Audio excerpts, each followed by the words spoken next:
Good morning, my lovelies. How are you today? I am so thrilled to be here, to be back.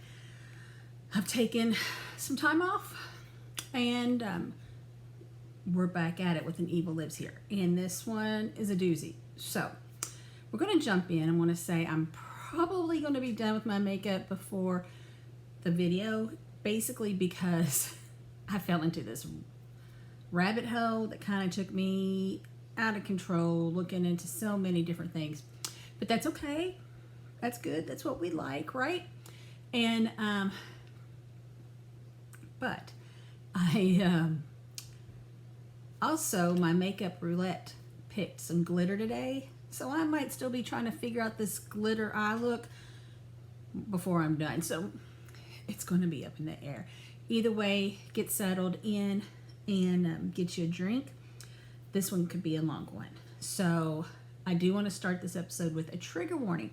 We will be talking about cult-like behavior, child molestation, and some religious aspects. So if this isn't something that you want to hear that could trigger you negatively, please skip out of this video. Go check out something else I had, or wait for the next one. Either way, your mental health is the most important. So, like I said, I am glad to be back. So we'll be doing the ID channels. Evil Lives Here. I haven't done one in maybe 2 weeks. I took some much needed time off to recover from my surgery, and now I'm back trying to ease back into things, and it's been a challenge. It really has. But as usual, I will post everything I am using when I do my makeup in the comments below. If you have any questions, please let me know. Hit me up. I got you. So I hope you enjoy the video. Please like and share if you do, and hit that subscribe button for me. I truly appreciate it. So now to begin, and we're going to begin the makeup too. We will start this episode hearing from a guy who is talking to the camera. This is typical ID channel, Evil Lives Here style. Somebody's hooked up, mic'd up. They're sitting there and they're talking to the camera. And he is showing a picture of his family. And and I mean, it's a huge picture. I mean, a huge family. So I'm thinking, you know, brothers, sisters, mother. I'm thinking there's a whole lot more going on, not just his family. But then he tells us this picture is his family and 2 wives. Okay, this is going to be interesting. So like I said, this picture, honestly, there's 3 grown women. I'm assuming one of them's going to be a daughter, because I was thinking maybe once I heard wives and I had to go back and review this picture, I'm thinking, well, maybe there could be 3 wives. But no, it was apparently a grown daughter, and lots and lots of kids, which we will touch, and I'll tell you exactly the numbers further on. So the man talking to the camera, and who will be the narrator of this episode. And did I even tell you what episode we're doing? This is season 2, episode 3, originally aired January 22nd, 2017 on the ID channels. Evil Lives Here. And this is titled My Brother the Devil. So, the narrator, the person talking to the camera, his name is Wallace Jeffs. And we learn that his brother, who he is calling the devil, is Warren Jeffs. Now, those names meant nothing to me. And they very well, you might know who they are and what they are, so on and so forth. I am a little small town girl. I'm out in Kentucky. So I'm further East Coast than West. Anything on the West Coast, I'm pretty oblivious to. And apparently, if you were on the West Coast, you would, or depending on your religion, you could know him depending on your religion. So, either way, interesting. I didn't know who he was. So, okay, so we find out his brother is Warren. And Wallace is looking at this picture, the one that I went back and looked at that had the ton of kids and whatnot. And he is saying that when the picture was taken, he was at his happiest. But things were soon going to fall apart for him shortly after. And then in the typical Evil Lives Here fashion, we get one of those black screens that have some writing on it that kind of fill you in. And this one says, and I quote, Wallace Jeffs had raised his children to respect and obey his older brother Warren, end quote. Okay, well, no offense to my brothers, I've never taught my kids that. I mean, if it was something like, okay, maybe they had been spending a lot of time with my brother and or my brothers were babysitting them or watching them on a regular basis, maybe I would have been more. I mean, I taught my kids to respect everybody, right? But the way that's phrased really hits me wrong. So I start thinking, and I'm thinking, okay, along with this polyamorous lifestyle, and I will struggle with that this whole episode. I'm just going to lay that out there. So the poly lifestyle, polyamorous lifestyle, and the talking about the brother and learning, teaching your kids to respect what your brother says and so on and so forth, really kind of took me down the path of, oh my gosh, we're at another cult episode. And I don't know, that's just my first, that was just my first thoughts, my first instinct when I'm listening and hearing. So after the whole Evil Lives Here intro, and we come back to Wallace again, and he says that Warren is his half-brother. Okay. And we are shown actual news footage, which is one thing I absolutely love about this show, is you actually see news footage from when it happened, right? So I'm seeing news footage, and it is showing me, it's got this, you know how the newscasters come on, they got their heading underneath them as they're talking, and it says, where does it say? Warren Jeffs arrested near Las Vegas. So that gives us a couple things. For one, we already know who we're dealing with, which, is, you don't always get those facts, right? When Evil Lives Here loves to kind of toy with you, so you don't always know who you're dealing with or where you're at in the country or anything. I mean, I've gone some of these episodes and not known where we were at until I Googled at the end. So I know right now he's arrested in Las Vegas or near Vegas. So one or two things. This either happens in Vegas or somewhere out west, right? We know it's probably out west. And so it's interesting because now we know the who and the where, and we know that Warren has been arrested, and it unknown what incidents have happened and why he was arrested. But the news coverage the news coverage they are showing calls Warren a polygamist leader. So, okay, the news is calling him out for a polygamist leader. He's under arrest. Again, there's nothing here that's telling me, no, Erin, this isn't a cult. You're way off base.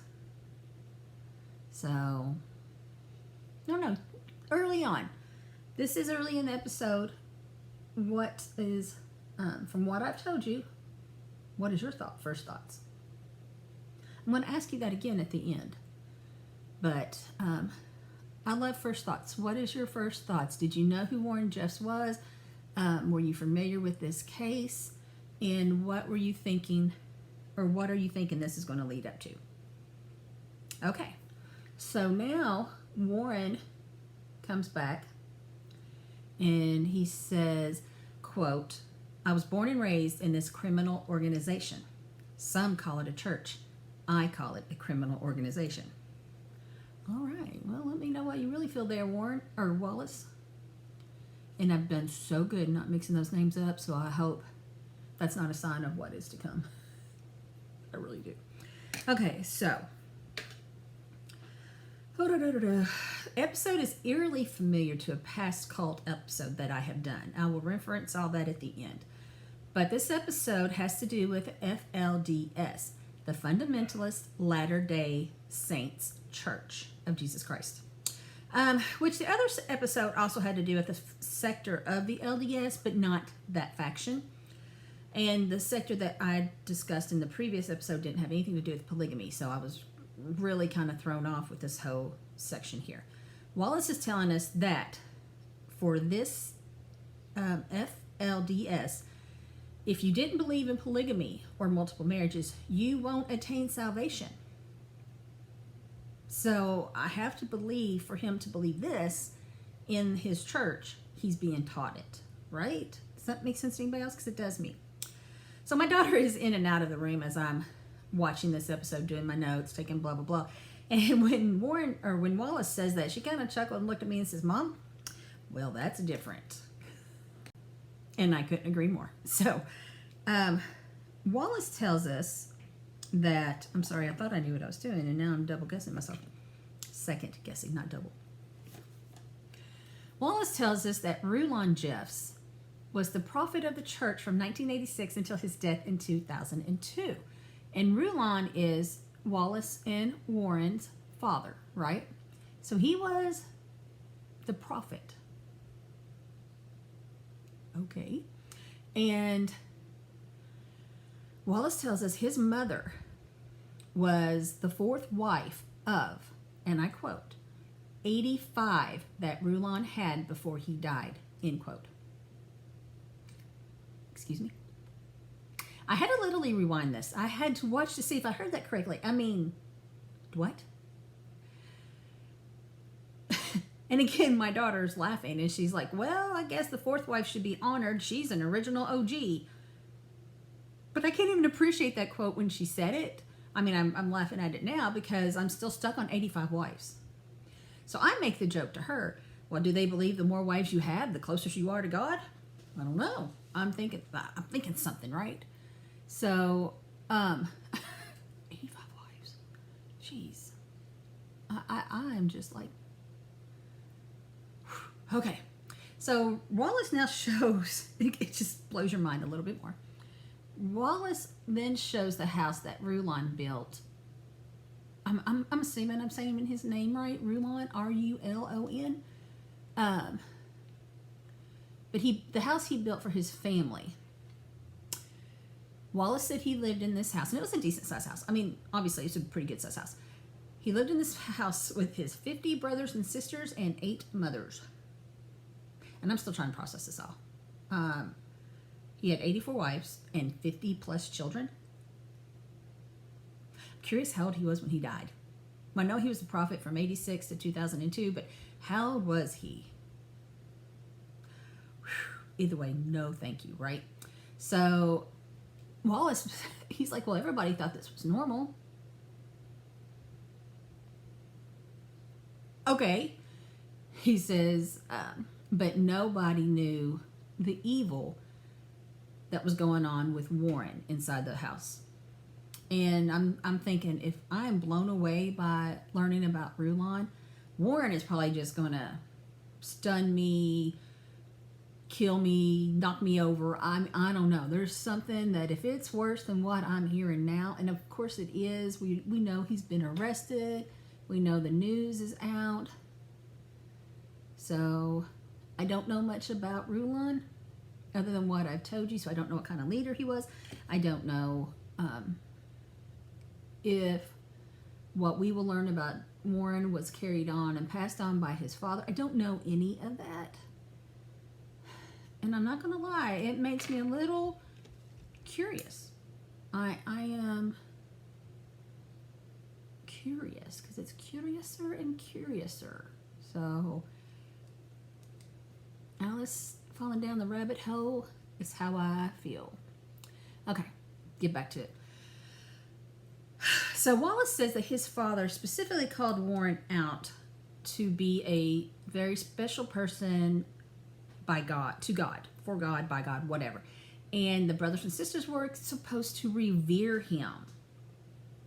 And that Warren would be the next prophet after Rulon passed away. So,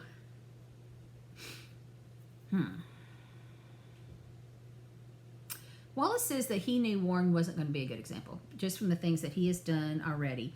And, you know, he's saying that as the children of the prophet, there was a lot expected of them. It was a huge honor, right? So he says, and I quote, "They are expected to live a very clean and pure life," end quote. He said, but Warren was not that. And even at an early age, Wallace said he knew that. But for some reason, Warren was considered the chosen one, the one that would be the next prophet. So I wondered about this prophet thing. Did his dad have some kind of premonition? And I'm not taking this lightly. I'm being very serious here. I just want to know how Rulon decided that Warren was the next prophet. Was Warren the oldest son? Was there a premonition, something he was told? Because as prophets, they believe that they are being talked to by God. So what exactly was it that made Warren the next prophet? It's my question. It's never told. I never could find out if he was the oldest. There's just too many kids, so when I tried to find out, it just wasn't helping me. So yeah, I don't know. I don't really know why he was picked. But when Wallace was telling stories of their childhood, I mean, all I can sit here and think is that Warren was a spoiled brat, for one, that nobody disciplined.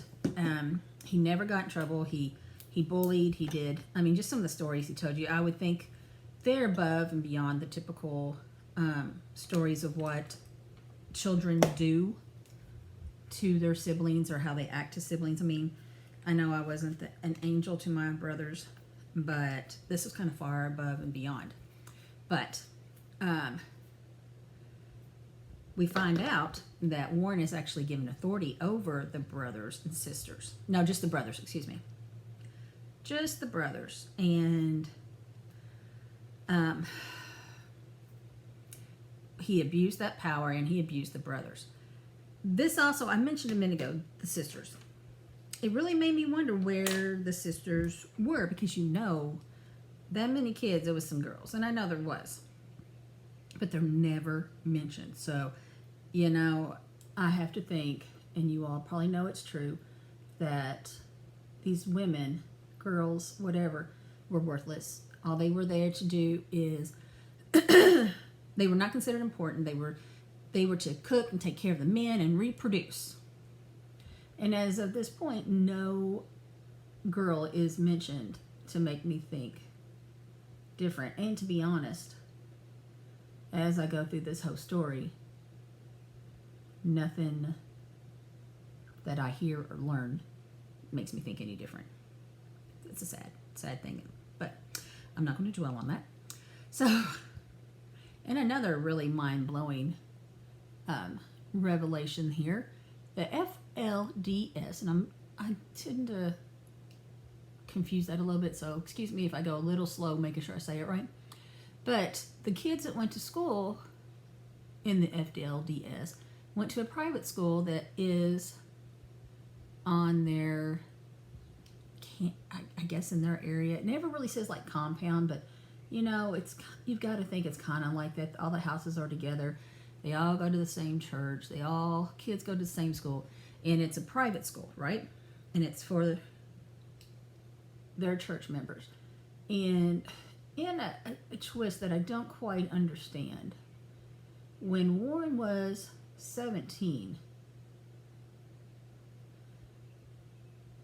they made him the principal of the school. And Wallace says Warren really started gaining his power then, and also abusing that power, and especially to the young girls. Come on, guys, we are not so dumb we don't know where that's leading. But because I was trying to be fair, I didn't want to assume that's where it was leading, so let's just go on. And I'm also going to say, as I can try to fix this and keep making it a mess, as a parent, even as a parent who's in the church or whatever, a 17-year-old kid would worry me, being in charge of my child in school. It really just would. It wouldn't sit well with me. However, in the community, they thought this was this was an honor. Their next chosen prophet, the chosen one, was in charge of their kids. And I'm just going to say that's, yeah.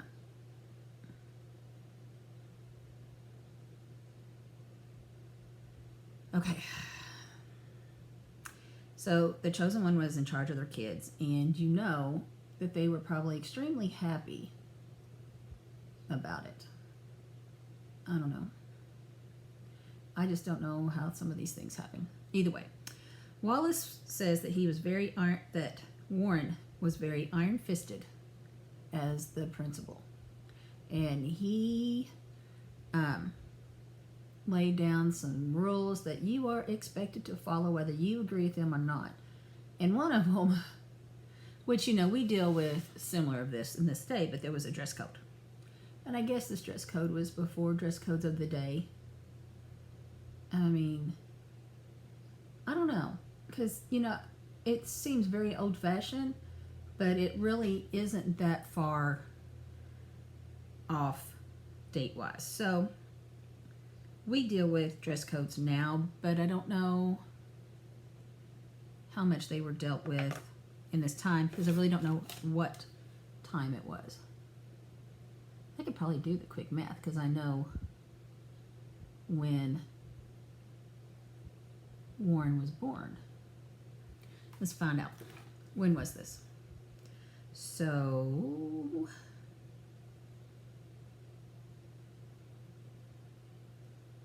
is that right? He was born in 1955. He was 17. So it would have been the 70s. Okay. All right. So, there was dress code. He put a dress code in when he was the principal, and it would have been probably about 1972. So it probably wouldn't have been something that they were used to. Like I said, we deal with that these days, but back then, probably not as much. And now that I did that math there, it does kind of help me in figuring this out. This glitter is beautiful, but it's a mess. So, Wallace is telling a story. In the first mention of a girl is when Wallace says there was a girl in his class that he liked. And why am I not surprised that a girl is mentioned in that fashion, right? God, this glitter. Whew. Thank you, Makeup Roulette. This is wonderful. But, so there was this girl he liked. And the dress code was you were not to wear anything flashy, It had to be dull and drab. So, I mean, you see them on these. It really reminds me of like an Amish outfit, brown and just very plain and whatever. And that's what they're showing. I don't know if that is accurate or if that's just the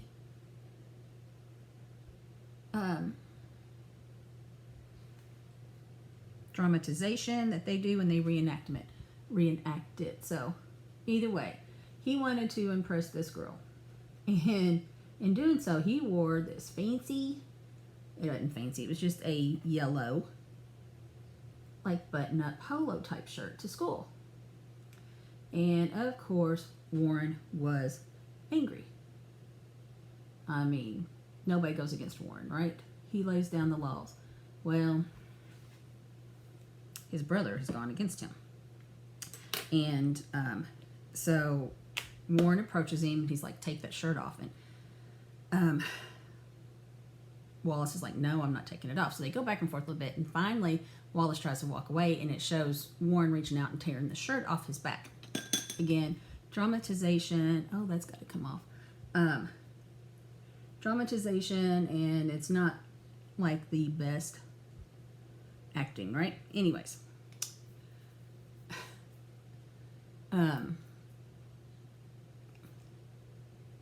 I've got glitter everywhere.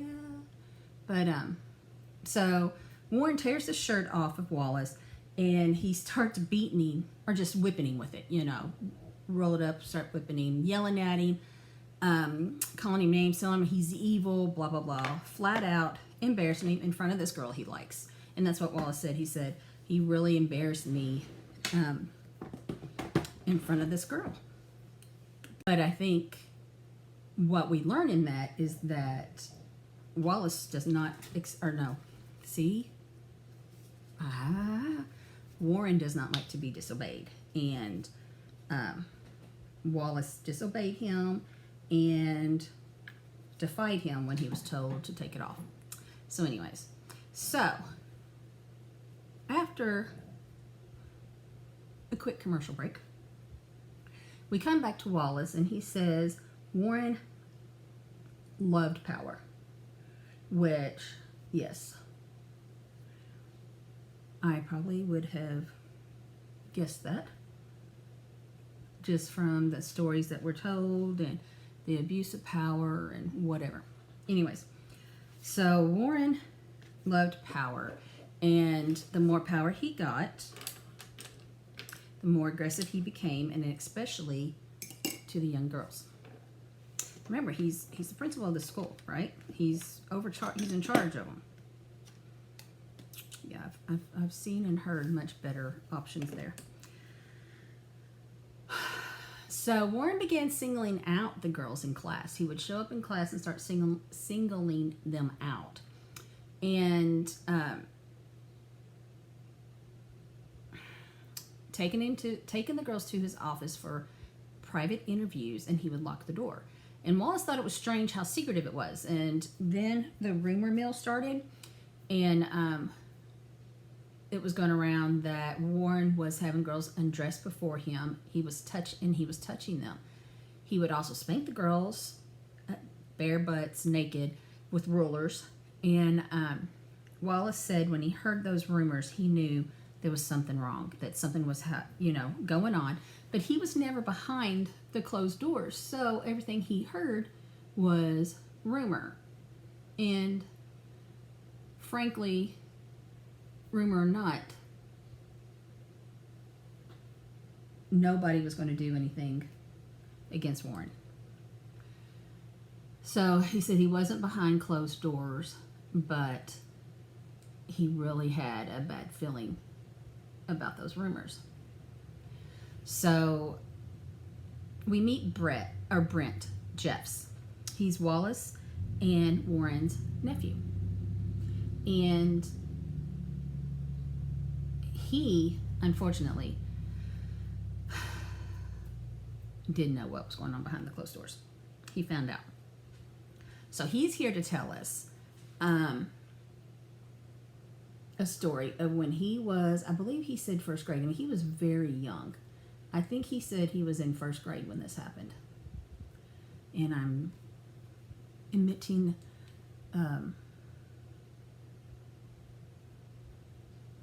drops of glitter everywhere. So,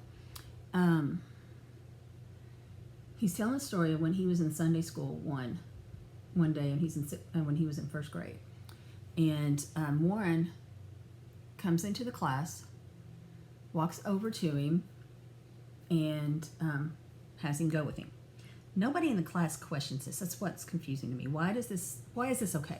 He's interrupting the class. Nobody's saying a word, and he's taking this kid out of class. So he takes Brent by the hand and, leads him out of the class and takes him to a restroom that is right down the hall from the class, right?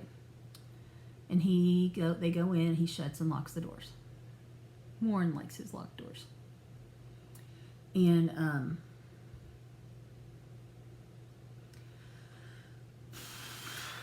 okay, so Brent's saying that Warren is telling him that he had to do what he was told, that it was God's will, and if he didn't do it, he was going against God and he will burn in hell.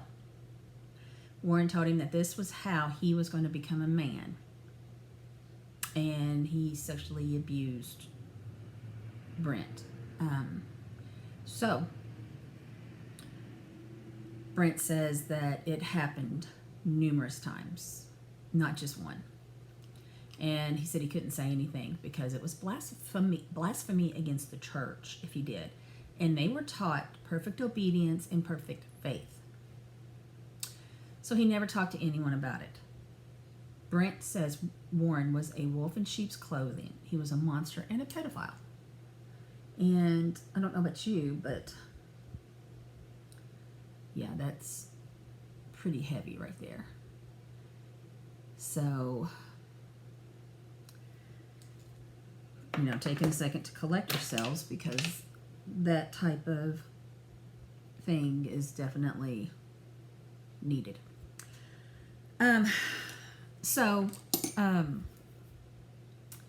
Yeah, I've done this. I've watched it, wrote up the notes, watched it again, typed up my notes, did a preview run through, and it still gets me. And unfortunately, it just doesn't get any better. It doesn't. It just doesn't. Okay.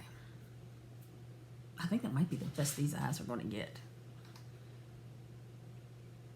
That makeup roulette really said, Erin, we're going to play with you today. And I got big chunks of glitter. Okay. So we're going to leave that alone for a moment. I'll come back at the end and do it. Okay. Where am I? Now, trying to calm myself down from all that. Rulon. So Dad's been alive all this time. He doesn't pass away until 2002. Again, I don't know how old he was when he's passed away. And that's when Warren gained control over the whole church as the prophet. And he had free reign to do whatever he wanted. So if we thought what he was doing before he was the prophet was bad, yeah, I have a feeling it's not going to get any better, right? Right. So, Wallace said he knew things were not going to go well. And he just had that foreboding sense of disaster. Warren started out banning TV and radios. And no one was allowed to have any outside influences. They were not allowed to have anything red, because that color represented Satan. And they were told to remove anything in their home that was not related to God. Pictures, toys, etc. were all to be removed. And his theory was you should not own anything more important than him, Warren, as their prophet. So, I'm thinking, obviously, Rulon did not do that. Because they, there were stories and stuff of taking kids' toys and model cars that were being built that they spent hours building on. Just, the stuff that as kids you work on to build and play with. And they were not removed prior to Warren. But Warren wanted to be the most important. And it's just amazing to me that they did it. They followed that. They blindly did. I'm not going there. So, it hit me as I was going through this, probably like the third time. I said that Warren took over the church in 2002 after his father died, but honestly, I didn't realize how, actually, it's only 20 years ago, right? This whole time it feels like, and a lot of it was in the 70s and the 80s when Warren's terror as the principal or, that was going on. Yes, that was in the 70s. But even what we're learning about him now as the prophet and the leader, it just doesn't feel like it should be any time recent. It was really hard to believe that things like this happened even in the 2000s. And I said, I live in my own little circle. I'm in my own part of the world. I get it. I'm sheltered. I'm whatever. And this kind of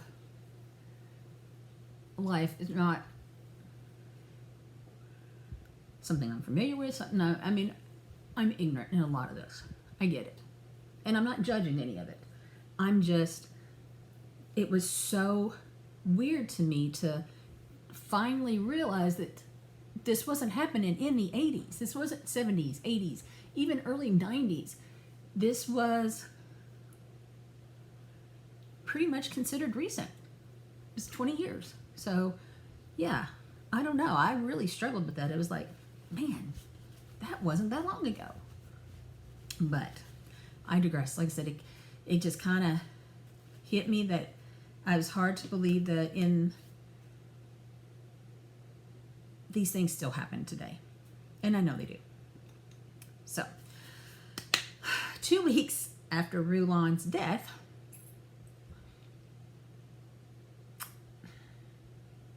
Warren started marrying his father's widows.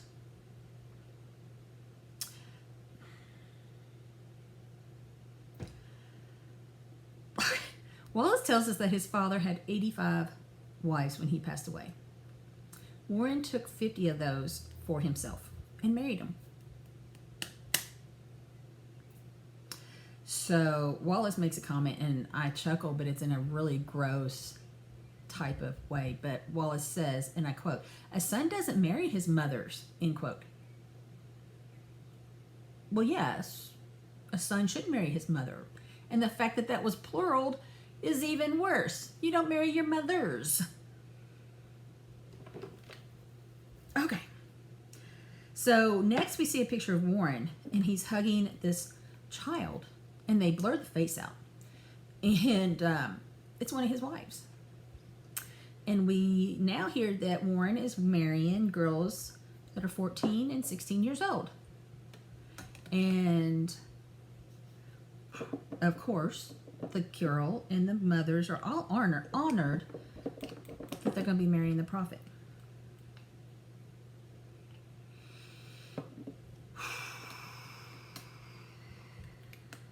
Okay, so next we hear that Warren comes up with this punishment for those that don't obey, the men mainly. He made it that he could expel you from the church. And when you did, you had to leave, unless he told you otherwise, you had to leave the church without your family, your wife or wives, and you couldn't come back.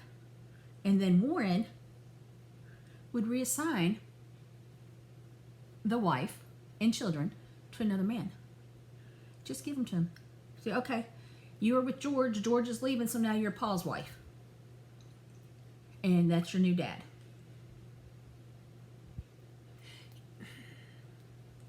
So there was no concern. Nothing asked, or again, women are not important. It's been stated, it's been proven, but he was giving these women and children away with no consideration to what they wanted or anything, and nobody questioned him. He was the prophet. He had the authority to expel you and take your family away from you at any given time for any given trespass. So basically, everybody lived in fear because they didn't want to lose their family. And that's what Warren said. He said, I considered leaving. He knew things were not good. He considered going, but he didn't want to lose his family. So he stayed. Wait.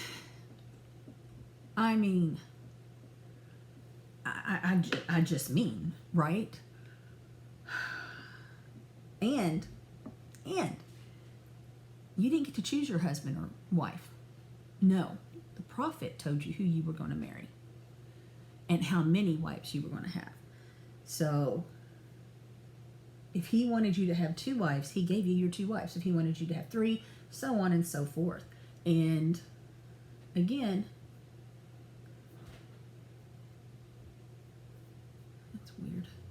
Again, nobody questioned him. Nobody said anything. It was the way it was done because Warren was the boss man.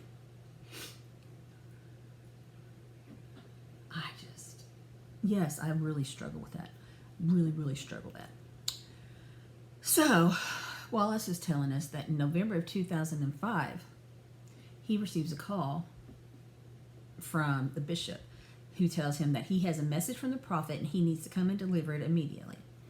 So Wallace is like, I knew something was wrong. This was not going to be good. I just didn't know. So when the bishop gets there, he tells Wallace that Warren is kicking him out of the church. And that he was told that he had to gather up his first wife and her kids.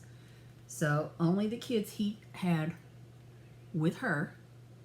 And he was to leave the church.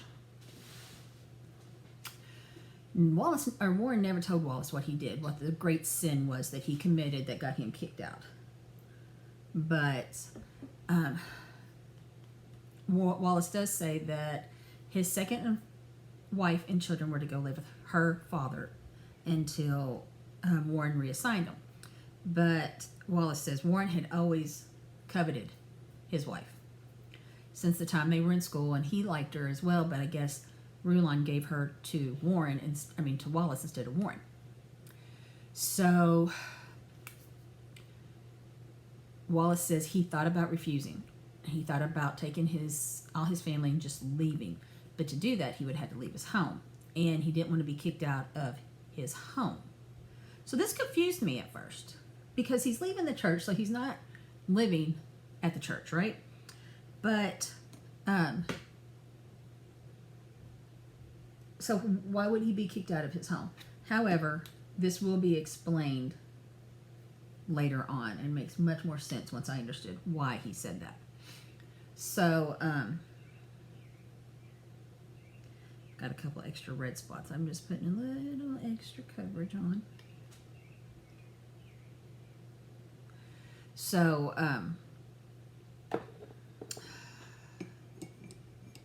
what was I saying?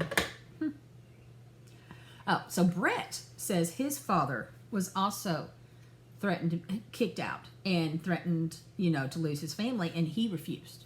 He said, nope, no way, no how. I will leave the church, but I'm taking my wives and my kids with me.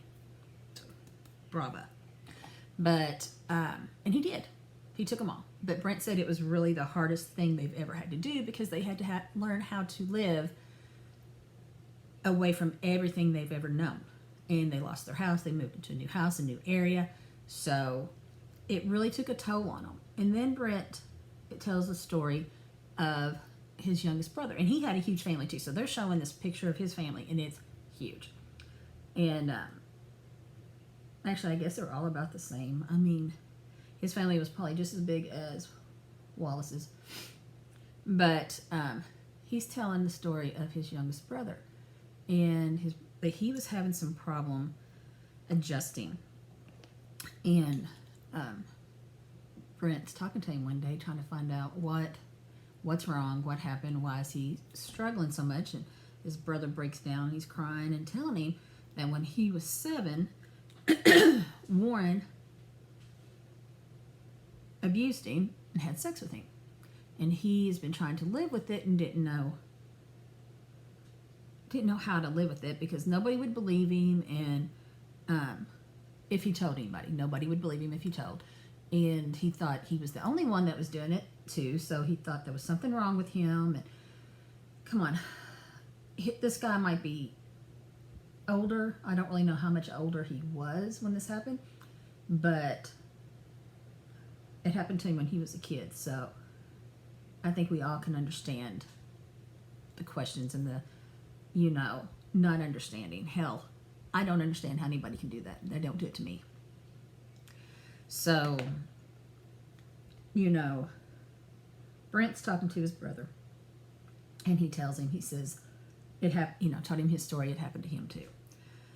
And it was trying to make him feel better, trying to get him back where he was, but unfortunately, his younger brother never recovered. And he was older, he was married, had kids, and he committed suicide. So that's when Brent decided that he'd never let Warren do that, what he did to him and his brother, to anyone else. And he said he filed a civil lawsuit against Warren for molesting him. And Brent said Warren never showed up to to court. So by default, he won. And because of that, and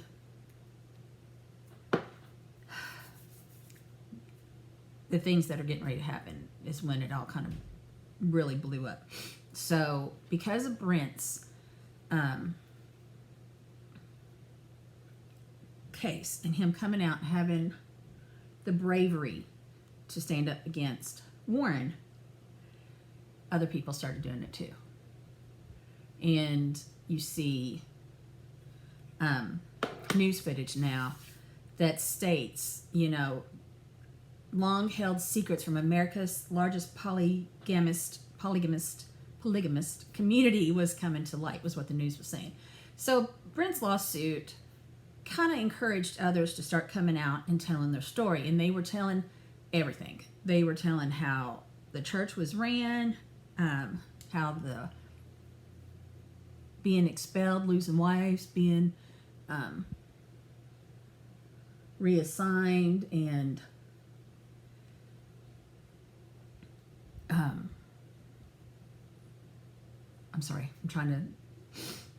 okay, so what he did for punishments and things like that, and the FBI got involved. Well, Warren decided to go on the run. So he went on the lam from the FBI, and the FBI actually named him one of their top 10 most wanted fugitives. So the catalyst, and I've got something in my eye, for being on the most wanted list and for the FBI to get involved was Warren had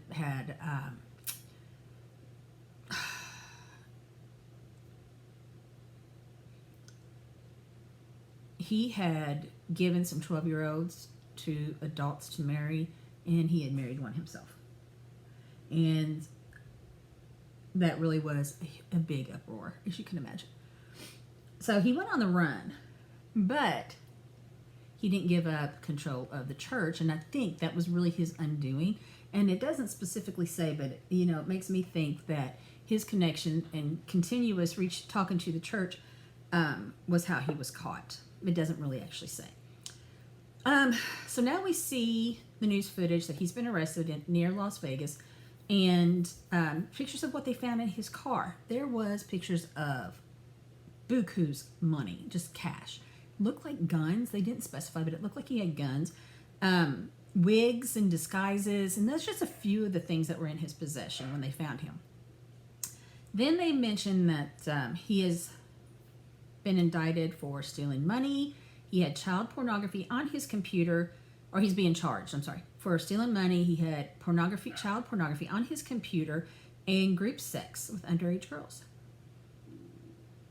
So he is sentenced to life plus 20 years for sexually assaulting 2 young girls. So Brent tells us that when Warren was arrested, it was like this huge weight lifted from his shoulders. And I mean, honestly, I can only guess, right? So unfortunately, Warren's power from prison wasn't much different than his power in person to the church, right? His followers didn't know why he was in prison. They were not allowed TVs, radios, and had no idea why he was gone or what the charges were. And then when rumors started reaching them, they were dispelled by the church, and they were told that if they believed them, they would be evicted. So, yeah, they were kept pretty much in the dark, had no idea what was going on, and had to believe what they were told, which honestly, is that any different than every day I mean, isn't that how they pretty much lived their life? They weren't allowed to have any outside contact. So what they were told by Warren or the members of the church, the founding members, the bishop and so forth, was what they were supposed to believe. And they did. And so they had no idea. So Warren was still making his statements and his revelations from in the prison, and he was giving it to to his bishop, who would then pass it along to the church on Sundays. So he made one revelation that was passed along, that all marriages, that he was dissolving all marriages in the church, that no one could have sex anymore, and they were not to procreate. He told them there were 15 men that he was assigning that were royal men and seed bearers, and they would, Warren would give direction on who these men were to impregnate. He would choose it all for him. Well, that just sounds lovely, doesn't it? So this really was kind of the chain of events that set Wallace off, because he knew that Warren could assign his daughters to be raped by these 15 men and impregnated, and he was going to not let that happen, if at all possible. He was going to save his family. So he showed up one day. He returned back to get his family. He took the FBI with him and a court order that gave him right to get his children. And when he got there, his older sons tried to stop him. Wouldn't let him in. Oh, she doesn't want to go with you. She doesn't know you. She doesn't like you. You're not her father. Blah, blah, blah. But the cops, FBI, helped him get through, and he was able to get to his 2 young daughters, it shows. And they, of course, said the same thing. You're not our father. We don't want to go with you. Whatever. Wallace is like, I raised these kids to respect Warren, and that's what they were doing. He said, but now I had to save them. So he said he took them out. He did get them out, even against their wishes. I mean, they were young, so they didn't have a choice, right? And Wallace said he rescued 4 of his underage children that were with his second wife that day. And his older children from that union stayed. His wife stayed. His second wife stayed. Wallace tells us that he had a total of 20 children. Yeah, my heart stopped again. It just went and then on. 20 is not much compared to, I don't know how many Warren had, but apparently it was quite a few. And then, of course, we know Daddy-O had 50 plus children, so I guess shouldn't have been too shocked with 20, but damn. He said that 5 of his children are still in the church as adults, and they don't have any contact with him at all, and his oldest son completely hates him. And I wondered about that. Is that the oldest son with the first, or is it the oldest son with the second marriage? It doesn't say, but it was interesting. I was curious. He's hoping that eventually they will learn the truth and come out of the church on their own. But again, with no what am I saying? With no TV remote or radios or anything that they have to watch, they don't know the truth. So Brent says he still has family that's loyal to Warren Jeffs too. He said he has a brother and a sister that are still at the church that he hasn't seen or talked to in a number of years, a lot of years. I think he said like 20. And he has no idea how they're doing. Brent said the same thing. He's hoping that eventually they'll learn what Warren is capable of and get out on their own. But for him, he is now speaking out for the children and women who cannot speak for themselves. And I love that. Absolutely love that. So, The story ends saying that Wallace Brent and others believe that Warren is still leading the Flds Church from prison.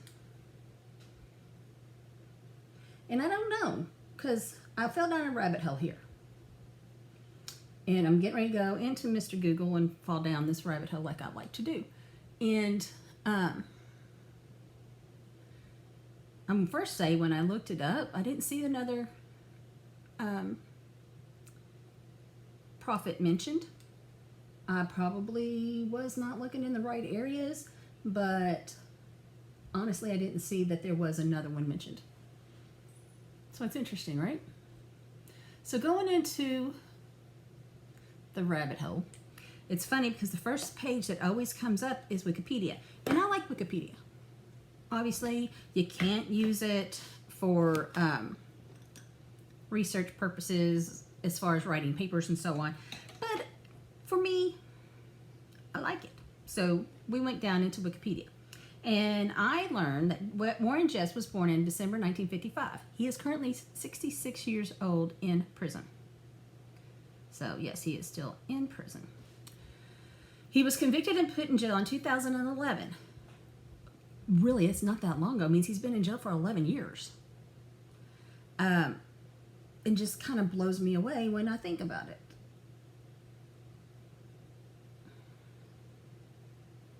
But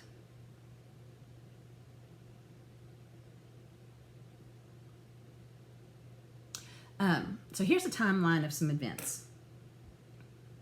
In 2006, Warren was put on the FBI's 10 most wanted list for his flight from charges that he arranged illegal marriages between adult males and underage girls in Utah. In 2007, Arizona charged an additional 8 counts in 2 separate cases, including incest and sexual conduct with minors. He's such a charmer, guys. I mean, isn't he? Warren is convicted, in 2007, Warren is convicted of 2 counts of rape as an accomplice. So, from my understanding on what that meant, was he arranged it because he arranged the marriages with these underage 12-year-old girls with the grown adult men. And when they were consummated, it's rape, and he was charged as an accomplice because he set it up. Yeah. Okay. So Warren is then extradited to Texas, where he is found guilty of sexual assault of a child. This is for sex with a 15-year-old girl he married. And he was charged with aggravated sexual assault against a child for sex with a 12-year-old he married.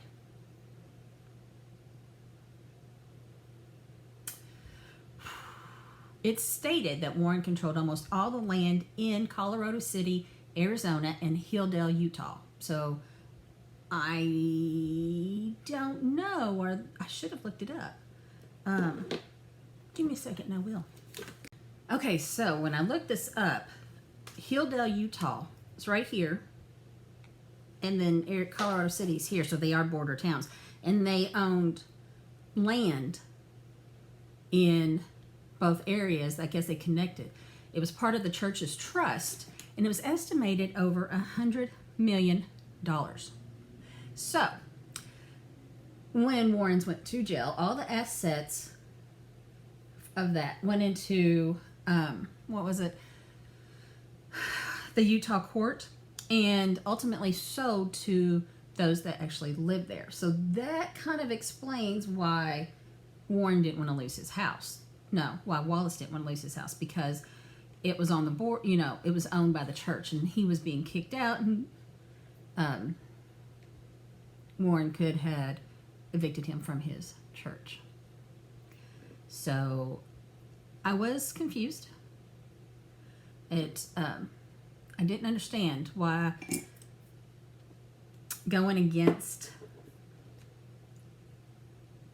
and leaving the church would mean he would have to lose his house, but that was why. The church owned it, and they owned $100 million worth of land. That's ridiculous. Just ridiculous. Okay.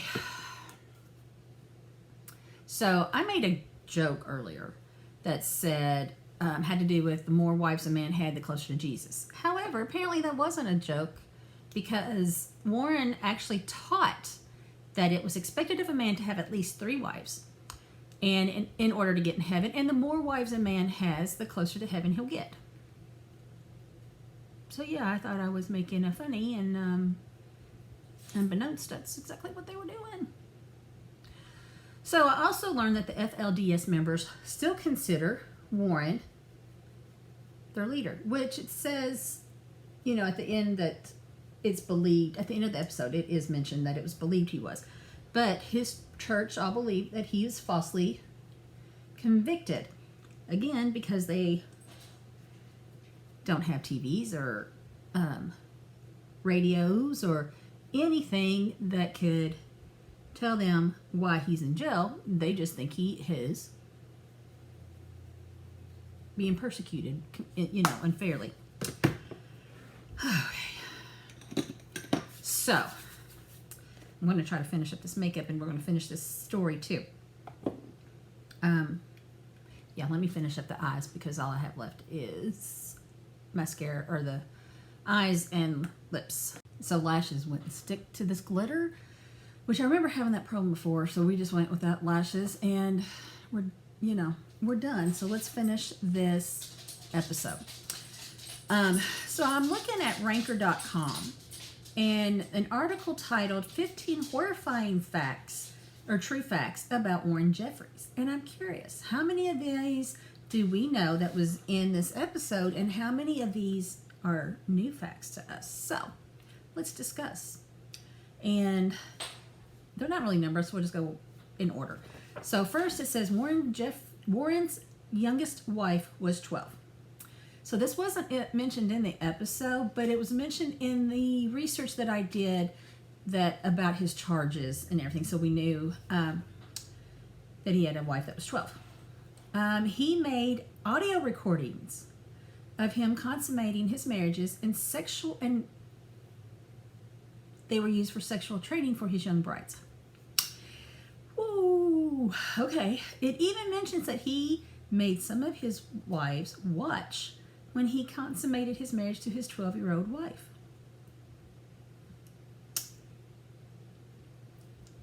I don't even know what to say.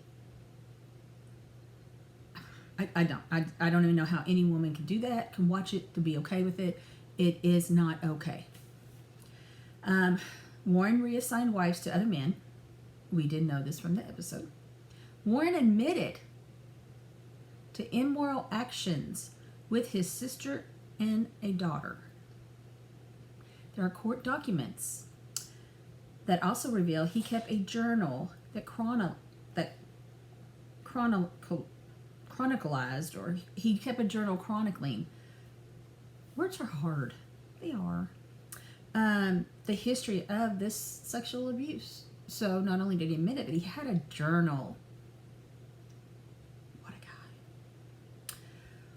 Whew. Okay, Warren preached homophobia. Doesn't surprise me. Warren sexually assaulted his young nephew and niece. So Brent was the nephew in question, and he's actually mentioned in this article. We met Brent in the episode. However, the niece wasn't mentioned, because Brent talks about his brother, but it's never mentioned about a niece. But it doesn't surprise me either, because we know he used to take the girls in as a principal, and he would sexually assault them. So it very well could have been a niece or something related to him. It's never stated. Warren endorsed racism. Again, does that surprise you? Didn't surprise me.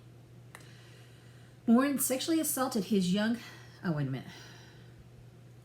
Okay. Warren allegedly tried to create a miniature master race.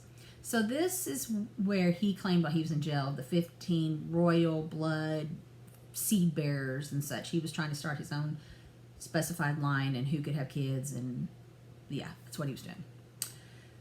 So in prison, Warren prayed so much on his knees that he prayed so much on his knees that he developed wounds that festered. It's a mouthful. Warren banned all books from the community. he already got rid of TV and radio. I mean, why would he keep a book? Don't want anybody thinking for yourself. Warren forced a 14-year-old girl to marry her abusive cousin. So the cousin was 19 and her first cousin. And he was very abusive to her. And when she went to Warren to tell him about it, Warren told her she was a bad wife. So she ran away at the age of 18 and told the police what happened to her.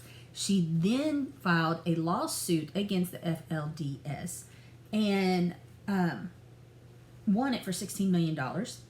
She's also penned three novels based on her time with the church.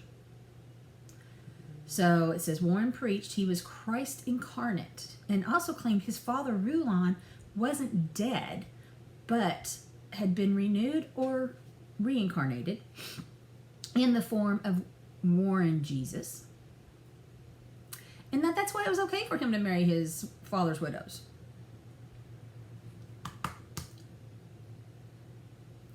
Warren allegedly forced his wives to engage in group fun sex.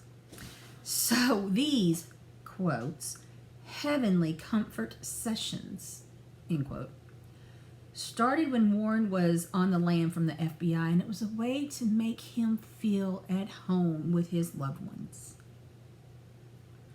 And they were recorded. He recorded them all. Warren made a custom temple bed for consummating marriages.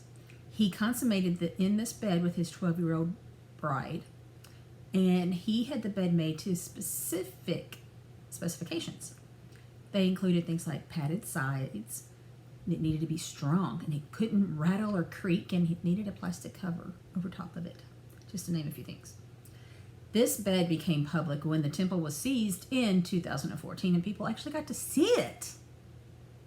Yeah, no thank you, I'll pass. And finally, it says Warren banned the internet. Again, books, TV, radio, why do you need the internet? You can't think for yourself. You know, he wanted to keep them isolated. They didn't have no outside forces helping them consider what they should be doing or what they shouldn't do, or if what was going on wasn't normal. Now, for the FLDS Church, as stated, this is the Fundamentalist Church of Jesus Christ Latter-day Saints. This is one of the Mormon denominations that practice polygamy. This is the second cult that I've done based on the LDS Church. The first one, season 1, episode 4, called The Prophet, was based on the reorganized Church of the Latter-day Saints. They were not a polygamous group, and their leader committed murder. If you didn't see that episode, go check it out. It was interesting, and it might show some parallels between these two, because it's quite interesting. But anyway, this made me start wondering about cults and religions. And I definitely don't think that LDS is the only religion that has a cult, but because I've done 2 in the same sections of this, it really started me thinking what cults, some famous cults and their religions. So I did a deep dive, fell right into the rabbit hole sideways, because this is just kind of a sideways parallel to the story, and I had to know. So I only picked a few. The first one was the People's Temple, and they were Pentecostal. Okay, then the Branch Davidians, they were Seventh-day Advents. Children of God, they were Christian. They were a new religious movement.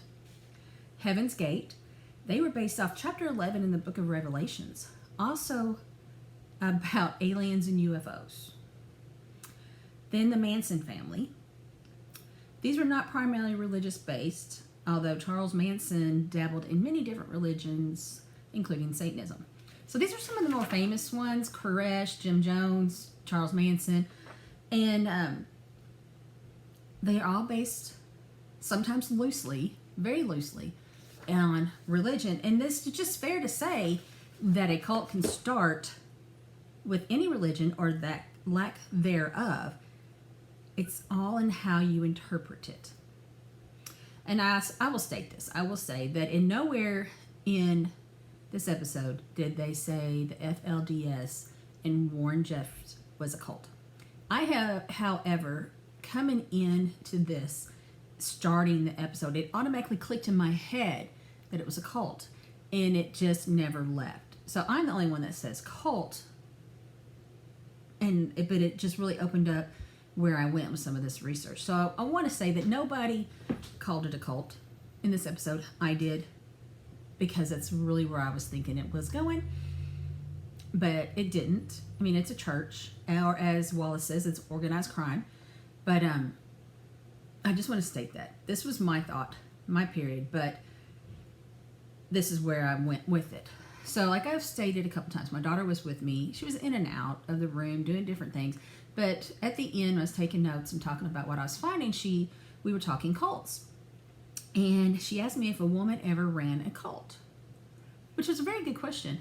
And I knew that Heaven's Gate, there was a woman as a leader, but I didn't know anybody else, right? I mean, you don't really hear it. You hear the Jim Jones, the David Koresh's, the Charles Mansons.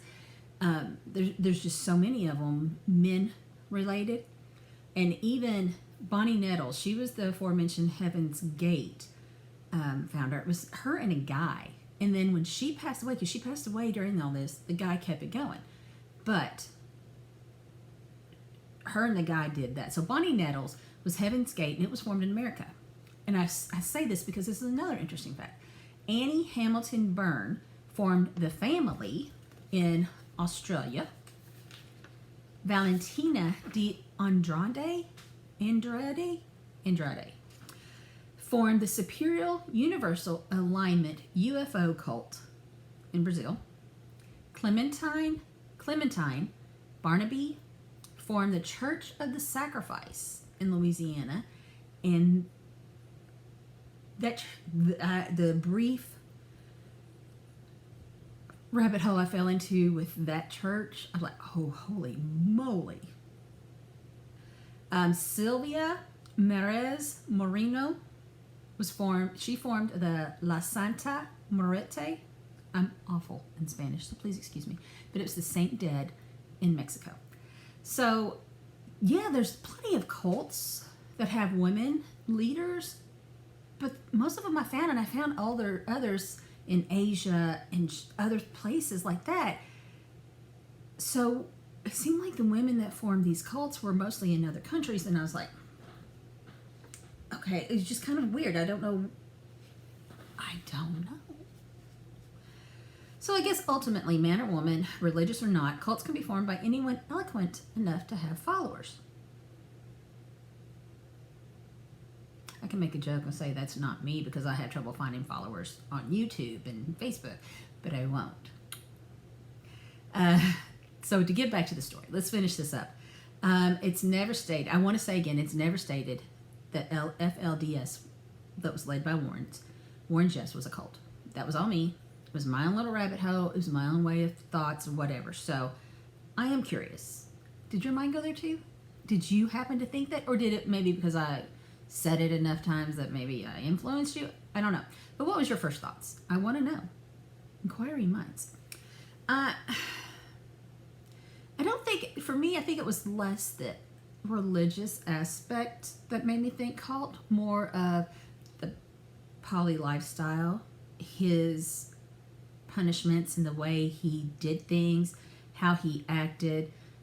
He just reminded me of a cult leader, and all these people following him blindly, just blessed that the prophet was, either marrying their child or taking them into the back room. That just rang to me as cult. His people freely followed him. They 100%. Yes, there were some defectors. Thankfully there was, because that's how the story came about. He was caught. So thank you for watching. Please like and share, and subscribe to my channel, please. It means the world to me, and I appreciate it very much. So until next time, guys, goodbye.